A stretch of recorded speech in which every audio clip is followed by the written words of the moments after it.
So I was going through my archive of soles and shoes and I came across this beautiful maximalist trail running sole which is attached to a beautiful upper of HOKA brand. So let's go and dissect this one. Let's talk about how the rubber is distributed. We can see that the rubber goes around. They are placed in where there are the abrasion points, the back of the heel. We have a groove here which will give more flexibility to the heel, which is something that we do a lot with the running and trail running soles. And then we have a part that is not touching the ground, where our foot does not need really to touch the ground, and we can also protect it from impact by making a recessed area like that. And then we have a lot of texture going on, and it is really important. It gives us the design value. The texture is repeating also here. We could have done also some other kind of texture or other kind of pattern. It wouldn't have been wrong. And then as you can see, there is this interesting detail that these little guys, which are the rubber pods, are immersed into the walls of the EVA midsole so that they stay there. They will not come out, they will not delaminate, they will stay there really like protected with these walls.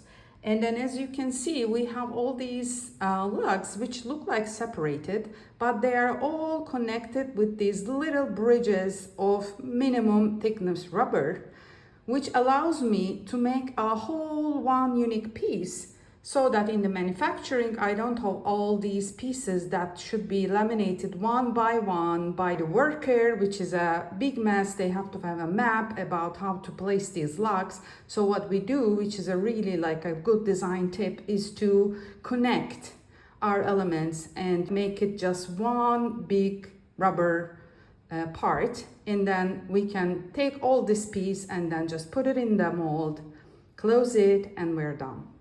And here we see it again, a little bridge, so that we don't have 3 pieces, but we have just 2 pieces. These 2 guys are not connected, which is fine. They are really big and they are very distinct in the shape, so that the worker can recognize that this pod is going here and this pod with this pod, which is connected, goes there. They cannot really make a mistake.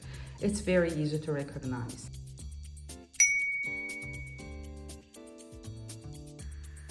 Another thing that I want to talk about is the versatility of the top line. The top line defines everything, how we combine it with a shoe.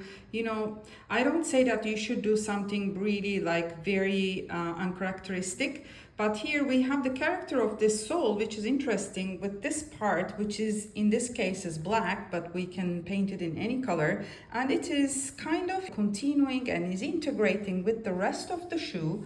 As you can see, we have the same texture also on the back as print, and then we have this branding, and then we have the black, and all this black is as if it is melting down to the sole. So that's a very good approach to how to integrate upper with the lateral, with the profile of our sole. So the more versatile it is, the more different uppers will go well with the sole. This is a maximalist sole because the height of the sole is quite a lot and it has a lot of volume.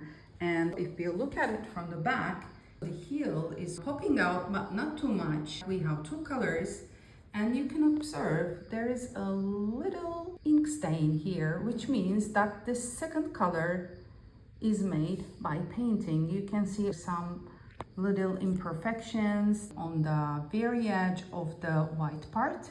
So this is just one injection. This is an injection button, and you can see also the little injection points. Some beautiful design going on. And then the second color part, it has this beautiful texture, which is something that I always emphasize in my courses to really take care about and curate it really well.